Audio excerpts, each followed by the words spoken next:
जय हिंद मेरे जवान। और कैसे हैं आप? अच्छे ही होंगे।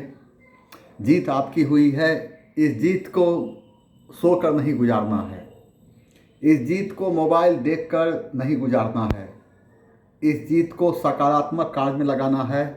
और ये जीत आपको मिली है, इसे विश्वास में परिवर्तित करके आगे की ओर बढ़ना है। पूरी रात दिन एक कर दें, क्योंकि यह एक मौका बार बार नहीं मिलती। ये जो मौका मिली है आपको, ये हाथ से चूकना नहीं चाहिए। हमेशा इस बात को याद रखे हैं कि इतिहास वही लिखा है, इतिहास वही लिखा है जो अपनी ताकत को पहचाना है। इतिहास वही लिखा है जो अपनी ताकत को पहचाना है। याद रखना है, रहनुमाओं के अदा पर फिदा है ये दुनिया। बहकते हुए दुनिया को संभालो मेरे यारो। कौन कहता है आसमान में सुराखें नहीं होती, तबीयत से एक सिक्के उछालो मेरे यारो। मेरे जवान, जी हाँ, मैं शहंशाह पंकज मिश्रा। यस, मैं पंकज मिश्रा, शहंशाह जी रिसर्च सेंटर से। हम भारत सरकार के साथ साथ राज्य सरकार और रेल मंत्रालय से हम यह गुजारिश करते हैं और बार बार गुजारिश कर रहे हैं, मेरे जिस जवान पर एफआईआर किया गया है उसे वापस लिया जाए। जिस जवान को हिरासत में लिया गया है उन्हें जल्द से जल्द छोड़ दिया जाए, क्योंकि उनकी ज़िंदगी उनका इंतज़ार कर रही है। उन्हें पढ़ने दीजिए, उन्हें पढ़ने दीजिए, उन्हें अपनी ज़िंदगी की तलाश करने दीजिए। आप जो गिरफ्तार किए हैं, यह गिरफ्तार किए हैं तो माना कि आपने इसे गिरफ्तार किया है, लेकिन जब माहौल ठीक हो गया है और प्रशासन भी इस बात को समझ रही है कहीं न कहीं हमसे चूक हुई है, तो इतना ही नहीं, रेल मंत्रालय भी समझ रही है कहीं न कहीं हमारी नीति में चूक हुई है। इसलिए इतने विवाद हुए। जब सारे लोग समझ रहे हैं, पूरी दुनिया समझ रही है, भारत की सरजमी समझ रही है, तो फिर आप इन्हें जेल में क्यों बंद किए हुए हैं? इन्हें छोड़ दें। माहौल अब माहौल जो है यह खुशनुमा बन गया है। ये माहौल पूरी तरह से खुशनुमा बन गया है। अब इस माहौल में इज्जत के साथ सारे लोगों को जीने दें। अब जवान पढ़ाई की ओर मूव कर रहे हैं, तो अब ज़्यादा इन्हें टॉर्चर करना सही नहीं होगा। जो जहां पर हैं उन्हें एफआईआर वापस किया जाए और जो जवान को हिरासत में लिया गया उसे छोड़ दिया जाए। मेरे जवान, आज हम आपके लिए कुछ प्रश्न लेकर आए हैं। वह प्रश्न इस प्रकार है, देखें यहाँ पर क्वेश्चन नंबर है क्या? क्वेश्चन है कि dash bank iris scan authentication शुरू करने वाला देश का पहला बैंक बन गया है। इसका सही आंसर है आइरिस बैंक। इस प्रकार हम देखते हैं कि क्वेश्चन एक बार और फिर सुन लें, है क्या कि कौन सा बैंक आइरिस स्कैन ऑथेंटिकेशन शुरू करने वाला देश का पहला बैंक बन गया है? इसका सही आंसर है एक्सिस बैंक। इस प्रकार axis bank iris scan authentication शुरू करने वाला देश का पहला बैंक बन गया है। अब प्रश्न उभरता है, आइरिस स्कैन है क्या? यह आइरिस स्कैन तकनीक पूरी तरह से संपर्क रहित है और इस तकनीक के माध्यम से आसानी से लेन देन किया जा सकता है। इस प्रकार आइरिस स्कैन ऑथेंटिकेशन शुरू करने वाला देश का पहला बैंक एक्सिस बैंक है। इस प्रकार एक्सिस बैंक की स्थापना 1993 ईस्वी में हुई थी। आगे का प्रश्न आपके सामने है कि किस नोबेल पुरस्कार विजेता ने इंडिया ए मिलियंस म्यूटिनीज नाउ पुस्तक लिखी? इसका सही आंसर है बी.एस. नैपाल। बी.एस. नैपाल को 1971 में बुकर पुरस्कार मिला था, तो 2001 में इन्हें साहित्य के लिए नोबेल पुरस्कार मिला था। बुकर पुरस्कार की स्थापना 1969 ईस्वी में इंग्लैंड की सरजमी से हुई थी। बुकर पुरस्कार की स्थापना इंग्लैंड के बुकर कंपनी ने की थी। बुकर पुरस्कार के तहत 60,000 पाउंड राशि प्रदान की जाती है। अभी तक भारत के 5 व्यक्ति को बुकर पुरस्कार प्रदान किया गया। 1971 में बी.एस. नैपाल को बुकर पुरस्कार प्रदान किया गया। उनकी जिस रचना के लिए बुकर पुरस्कार प्रदान किया गया उसका नाम है इन ए फ्री स्टेट। तो 1981 ईस्वी में सलमान रश्दी को बुकर पुरस्कार दिया गया। सलमान रश्दी को जिस रचना के लिए बुकर पुरस्कार दिया गया उसका नाम है मिडनाइट चिल्ड्रेन। 1997 ईस्वी में अरुंधति राय को बुकर पुरस्कार दिया गया। इस प्रकार अरुंधति राय को जिस रचना के लिए बुकर पुरस्कार दिया गया उसका नाम है the God of small things. तो 2006 में किरण देसाई को बुकर पुरस्कार दिया गया। तो किरण देसाई को जिस रचना के लिए बुकर पुरस्कार दिया गया उसका नाम है इन ए हेरिटेंस ऑफ लॉस। तो 2008 में अरविंद अडिग को बुकर पुरस्कार दिया गया। तो 2008 में अरविंद अडिग को जिस रचना के लिए बुकर पुरस्कार दिया गया उस रचना का नाम है the white tiger. The white tiger. तो यहाँ पर आपसे प्रश्न पूछा जाएगा कि बुकर पुरस्कार, यहाँ से आपसे प्रश्न पूछा जाएगा कि बुकर पुरस्कार की स्थापना कब हुई थी। तो 1969 ईस्वी में। कहाँ पर? इंग्लैंड में। तो बुकर पुरस्कार के तहत कितनी राशि दी जाती है? तो 60,000 पाउंड प्रदान की जाती है।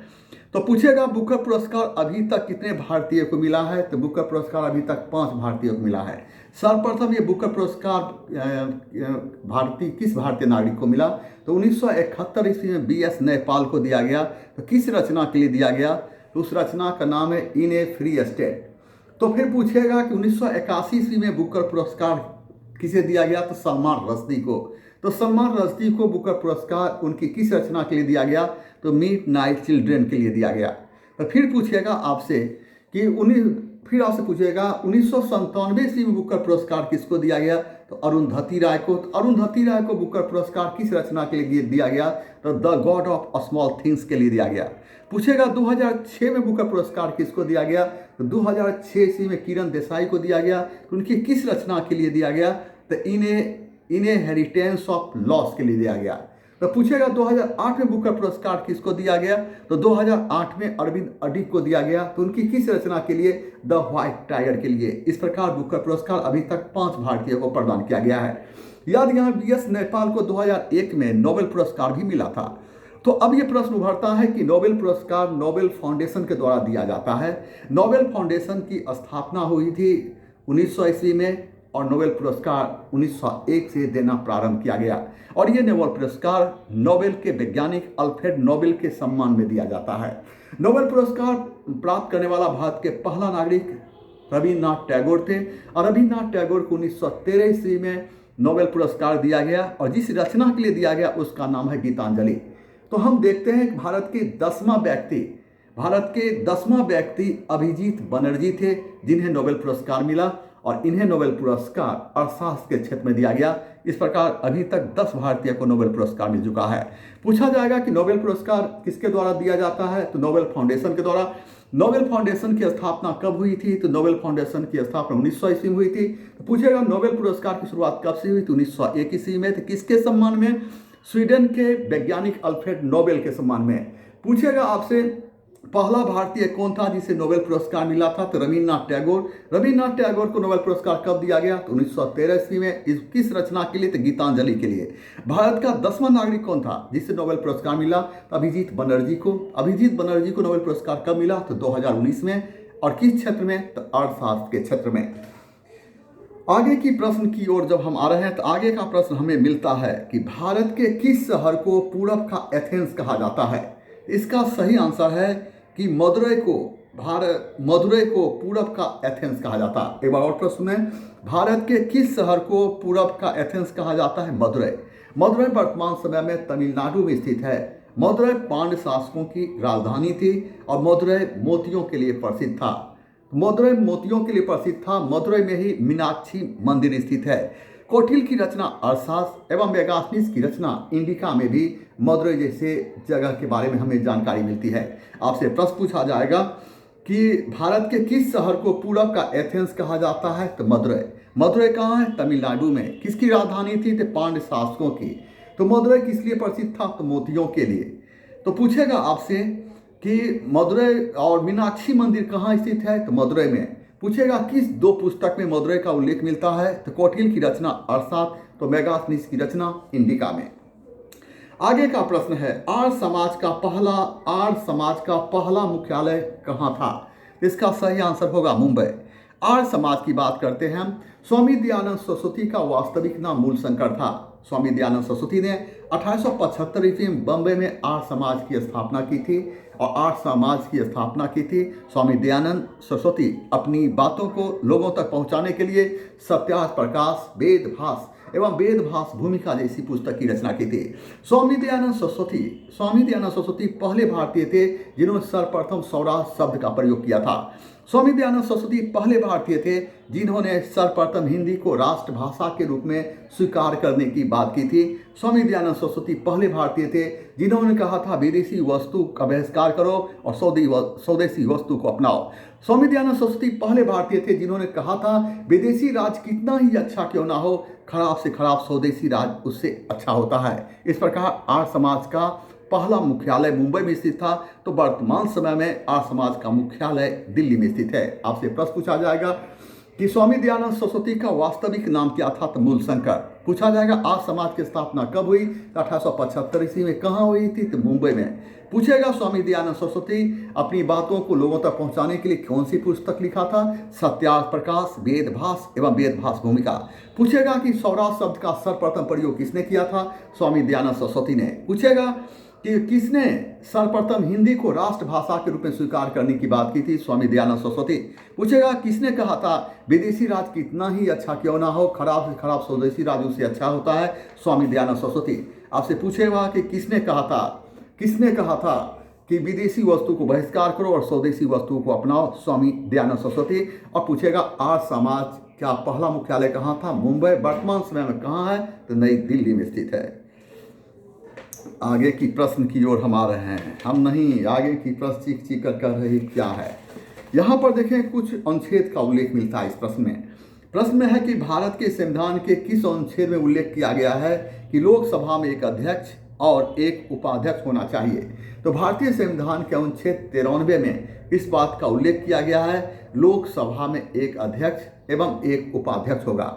याद रखना है, लोकसभा का अध्यक्ष अपना शपथ लोकसभा के अध्यक्ष के रूप में नहीं, लोकसभा के समान सदस्य के रूप में ग्रहण करता है। लोकसभा का अध्यक्ष हमेशा से सत्ता पक्ष का कोई व्यक्ति होता है। लोकसभा के अध्यक्ष का काम होता है लोकसभा में अनुशासन बनाकर रखना, सदस्यों की बोलने की अनुमति देना और इसके लिए समय सीमा निर्धारित करना। कोई विधेयक धन विधेयक है या नहीं, इसका निर्धारण लोकसभा का अध्यक्ष करता है। लोकसभा के अध्यक्ष के नहीं रहने पर उसके कार्यों का संचालन लोकसभा का उपाध्यक्ष करता है। इस प्रकार लोकसभा का उपाध्यक्ष हमेशा से विपक्ष का कोई व्यक्ति होता है। पूछेगा भारतीय संविधान के किस अनुच्छेद से लोकसभा के अध्यक्ष एवं उपाध्यक्ष के विषय में जानकारी मिलती है, तो अनुच्छेद 93 से। पूछेगा आपको कि लोकसभा का अध्यक्ष किस रूप में शपथ लेता है, लोकसभा के अध्यक्ष के रूप में या समान सदस्य के रूप में। इसका उत्तर होगा लोकसभा का अध्यक्ष अपना शपथ लोकसभा के समान सदस्य के रूप में लेता है। पूछा जाएगा कि लोकसभा में अनुशासन बनाकर कौन रखता है, सदस्यों की बोलने की अनुमति कौन देता है, इसके लिए समय सीमा कौन निर्धारित करता है, तो लोकसभा का अध्यक्ष। पूछेगा कोई विधेयक धन विधेयक है या नहीं, इसका निर्धारण कौन करता है, इसका निर्धारण लोकसभा का अध्यक्ष करता है। पूछेगा कि लोकसभा के अध्यक्ष के नहीं रहने पर लोकसभा का अध्यक्ष किस पक्ष का होता है, तो सत्ता पक्ष का कोई व्यक्ति होता है। पूछेगा कि लोकसभा के अध्यक्ष के नहीं रहने पर उसके कार्य का संचालन कौन करता है, तो लोकसभा का उपाध्यक्ष। पूछेगा लोकसभा का उपाध्यक्ष किस दल का होता है, तो विपक्ष का कोई व्यक्ति होता है। आगे की प्रश्न की ओर आते हैं हम। आगे की प्रश्न की जो ओर जब हम आते हैं तो प्रश्न है बघेलीहाल बांध किस नदी पर बनाया गया है, तो चिनाब नदी पर। बघेलीहाल बांध चिनाब नदी पर जम्मू कश्मीर में स्थित है। तो रावी नदी पर थीन बांध है और थीन बांध को ही हम रंजीत सागर बांध के नाम जानते हैं और यह बांध वर्तमान समय में पंजाब में स्थित है। सतलज नदी पर भाखड़ा नांगल बांध है और यह पंजाब, हरियाणा एवं राजस्थान की संयुक्त परियोजना है। तो सिंधु नदी पर लोयट बांध है। आपसे प्रश्न पूछा जाएगा बघेलीहाल बांध कहाँ स्थित है, जम्मू कश्मीर में। किस नदी पर, चिनाब नदी पर। पूछेगा रावी नदी पर कौन सा बांध है, थीन बांध। थीन बांध को किस नाम जानते हैं, तो रंजीत सागर बांध के नाम से जानते हैं। यह बांध कहाँ है, तो पंजाब में। पूछेगा सतलज नदी पर कौन सा बांध स्थित है, तो भाखड़ा नांगल बांध। पूछेगा किसकी संयुक्त परियोजना है, तो पंजाब, हरियाणा एवं राजस्थान की।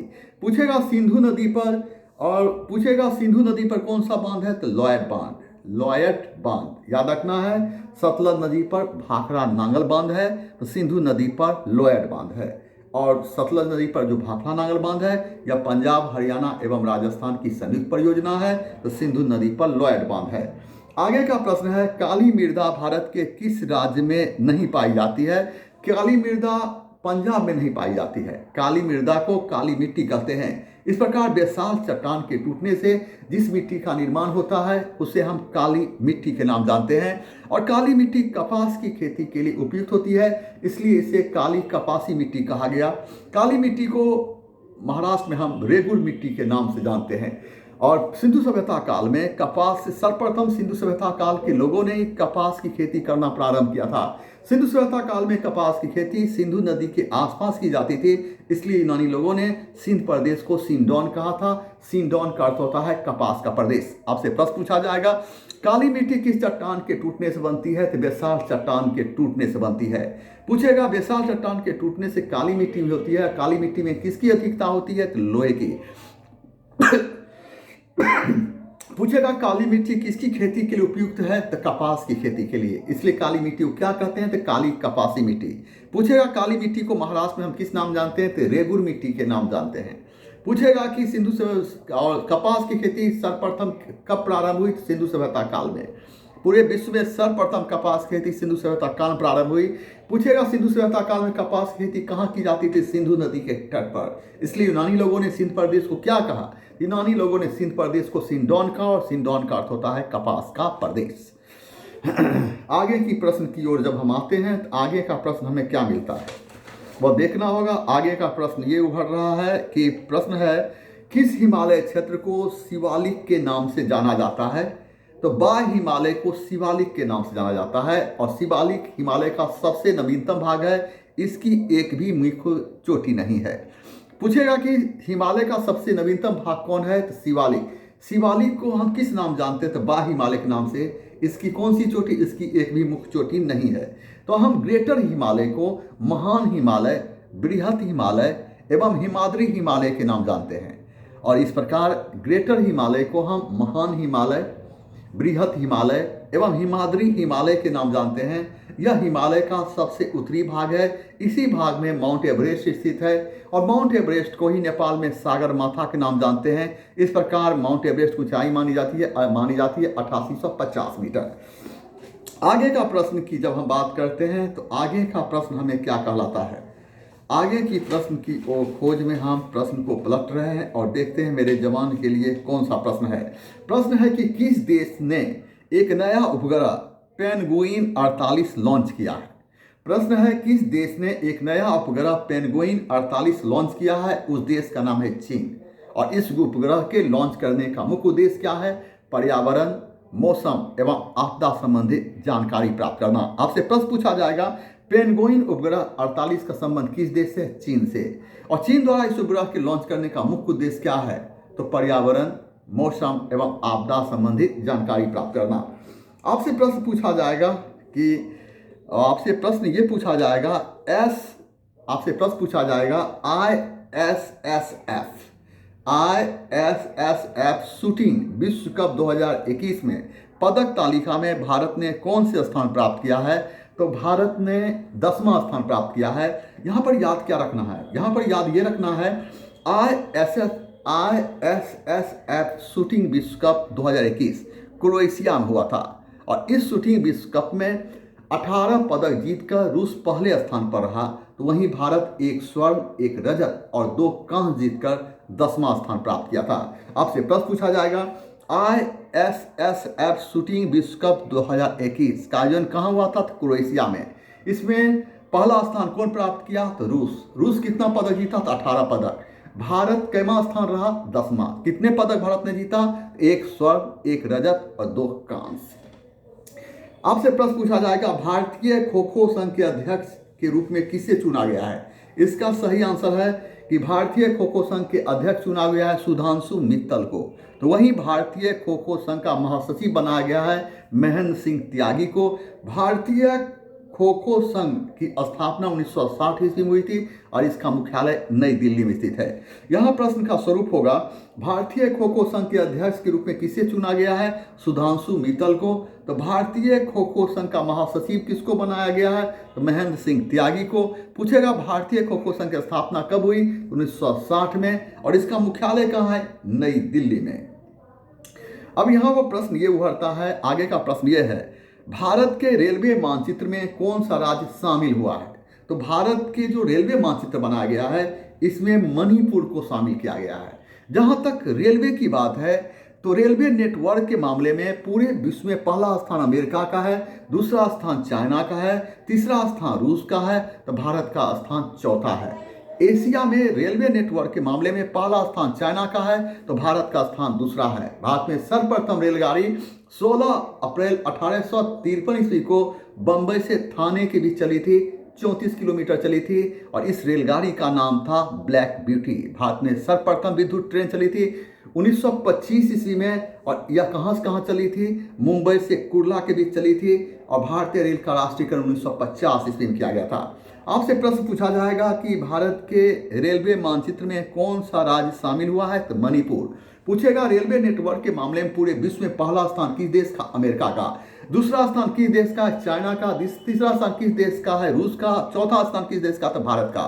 एशिया में रेल नेटवर्क के मामले में पहला स्थान किस देश का है? तो चाइना का है, तो भारत का स्थान दूसरा है। पूछेगा भारत में सर्वप्रथम रेलगाड़ी कब चली? तो 16 अप्रैल 1853 ईस्वी में चली। कहां से? तो बंबई से थाने के बीच। कितने किलोमीटर? 34 किलोमीटर और इसका नाम क्या था? तो ब्लैक ब्यूटी। पूछा जाएगा भारत में सर्वप्रथम ब्यूटी ट्रेन, भारत में सर्वप्रथम विद्युत ट्रेन कब चली? तो 1925 में। कहां से कहां? मुंबई से कुर्ला के बीच। पूछा गया भारतीय रेलवे का राष्ट्रीयकरण कब किया गया? तो 1950 में किया गया था। आगे की प्रश्न जब हम बात करते हैं तो आगे का प्रश्न है टोक्यो ओलंपिक के लिए पहली भारतीय जूरी के रूप में किसे चुना गया है? तो पवन सिंह को चुना गया है। और पवन सिंह को अंतर्राष्ट्रीय शूटिंग खेल महासंघ समिति का सदस्य चुना गया है और दूसरी बार इन्हें चुना गया है और इनकी यह चुनाव ऑनलाइन वोटिंग के द्वारा किया गया था। आपसे प्रश्न पूछा जाएगा कि टोक्यो ओलंपिक के लिए पहली भारतीय जूरी के रूप में किसे चुना गया? तो पवन सिंह को चुना गया था अंतर्राष्ट्रीय शूटिंग खेल महासंघ समिति का सदस्य और दूसरी बार चुना गया है। किस आधार चुना गया था? तो ऑनलाइन वोटिंग के द्वारा। आगे का प्रश्न है कि भारत का पहला समुद्री मध्यस्थता केंद्र किस राज्य में स्थापित किया जाएगा? इसका सही आंसर है कि भारत का पहला समुद्री मध्यस्थता केंद्र गुजरात के गांधीनगर में स्थापित किया जाएगा। तो यहाँ पर एक ध्यान देने योग्य बात है लोथल वर्तमान समय गुजरात के अहमदाबाद जिले में भोगवा नदी के तट पर स्थित है। लोथल का उत्खनन कार्य 1957 से 58 ईस्वी में रंगनाथ राव के निर्देशन प्रारंभ हुआ था। लोथल में ही राष्ट्रीय समुद्री संग्रहालय स्थापित किया गया है जिसका उद्देश्य समुद्री पुरातत्व को बढ़ावा देना है। आपसे प्रश्न पूछा जाएगा कि भारत का पहला समुद्री मध्यस्थता केंद्र किस राज्य में स्थापित होगा? गुजरात में। कहां? तो गुजरात में गांधीनगर। पूछा जाएगा आपको लोथल कहां है? तो गुजरात के अहमदाबाद जिले में। किस नदी तट पर? भोगवा नदी तट पर। तो लोथल का उत्खनन कार्य कब हुआ? तो 1957 से 58 ईस्वी में। लोथल क्या है? तो सिंधु सभ्यताकालीन स्थल है। तो पूछेगा लोथल में क्या स्थापित किया जा रहा है? राष्ट्रीय समुद्री संग्रहालय स्थापित किया जा रहा है। इसका उद्देश्य क्या है? समुद्री पुरातत्व को बढ़ावा देना। आगे का प्रश्न है आपको कि हाल ही में किस संस्थान द्वारा बच्चों के लिए दंत स्वच्छता ऐप लॉन्च किया गया है? इसका सही आंसर है एम्स। और एम्स ने दंत सुरक्षा ऐप जो लॉन्च किया है इसका उद्देश्य है बच्चों की दांत की सही तरीके देखभाल करना और इस ऐप का नाम है हेल्दी स्माइल। आपसे प्रश्न पूछा जाएगा हाल ही में किस संस्थान द्वारा बच्चों के लिए दंत स्वच्छता ऐप लॉन्च किया गया है? एम्स के द्वारा। तो एम्स की स्थापना कब हुई? 1956 में नई दिल्ली में। पूछेगा इस ऐप के लॉन्च करने का मुख्य उद्देश्य क्या है? तो बच्चों के दांत की देखरेख करना। इस ऐप का नाम क्या रखा गया है? Healthy smile. क्या रखा गया है? Healthy smile. आपसे प्रश्न पूछा जाएगा कि हाल ही में चर्चा रहा धनुषी नृत्य का संबंध किस राज्य से है? धनुषी नृत्य का संबंध किस राज्य से है? इसका संबंध है पश्चिम बंगाल से। तो झुमरी नृत्य का संबंध किस राज्य से है? तो बिहार से है। तो मारूनी नृत्य का संबंध किस राज्य से है? सिक्किम से। तो यक्षगान नृत्य का संबंध किस राज्य से है? तो कर्नाटक से। आपसे प्रश्न पूछा जाएगा हाल ही में डाक विभाग द्वारा कौन सा मोबाइल एप्लीकेशन लॉन्च किया गया? इसका सही आंसर है नो योर पोस्टमैन। और यह मोबाइल एप्लीकेशन लॉन्च किया गया है मुंबई डाक विभाग के द्वारा जिसका मुख्य उद्देश्य है डाक संबंधी सूचना प्राप्त करना। मेरे जवान, आज हम आपके लिए इतना ही प्रश्न लाए थे। और आप कैसे हैं मेरे जवान? मन लगाकर पढ़ना। जो वातावरण अभी है पूरी तरह से पढ़ने वाला है। रूम को बंद करके, पूरी तरह से रूम को बंद करके आराम से आप पढ़ सकते हैं। इस समय ना गर्मी की समस्या है, ना बिजली कटने की समस्या है। दुनिया में क्या हो रही है उस पर अब ध्यान देना छोड़ दीजिए। अब जो चीज़ हो रही है वह चीज़ संभालना हम टीचरों का काम है, मेरा काम है। अब सिर्फ आपका काम है पढ़ना, आपका काम है पढ़ना। कोई बहाना मत बनाओ मेरे जवान, कोई बहाना मत बनाओ। अगर आप गलत करते हैं तो हो सकता है दुनिया आपको माफ़ कर दे, लेकिन आपकी ज़िंदगी आपको माफ़ नहीं करेगी, क्योंकि ये वक्त आपको जो मिला है या कोई इंसान नहीं दिया है, शायद मेरा कहना है ये ऊपर वाला ने दिया है। और ये वक्त जो मिला है, एक एक सेकेंड आपके लिए बहुत कीमती रखता है। हम ये नहीं कहते मोबाइल से दूर रहें, मोबाइल से बिल्कुल दूर नहीं रहें। मोबाइल अगर आप रखते हैं तो मोबाइल पे बहुत सारा चीज़ है, उससे ज्ञान लेने का प्रयास करें। फालतू चीज़ बिल्कुल मत पढ़ें। आप लोगों में सबसे बहुत बड़ी चीज़ है, आप मेहनत बहुत ज़्यादा करते हैं, लेकिन जो पढ़ना चाहिए वो नहीं पढ़ते हैं, फालतू चीज़ ज़्यादा पढ़ लेते हैं। उतना ही पढ़ो जो एग्जाम में पूछता है। आपका नौकरी लेना आपका मकसद है, विद्वान बनना आपका मकसद नहीं है। और वही प्रश्न पढ़ें जो एग्जाम में पूछ दे, सिलेक्टिव पढ़ें। आप भाई एक तरफ से होता है पढ़ते जा रहे हैं, पढ़ते नहीं, वैसा काम नहीं करना है, समझे कि नहीं। रात दिन एक मेहनत करें, जमकर मेहनत करें, आगे बढ़ें। और संसा कहता है आपके लिए जय हिंद, जय हिंद, जय हिंद।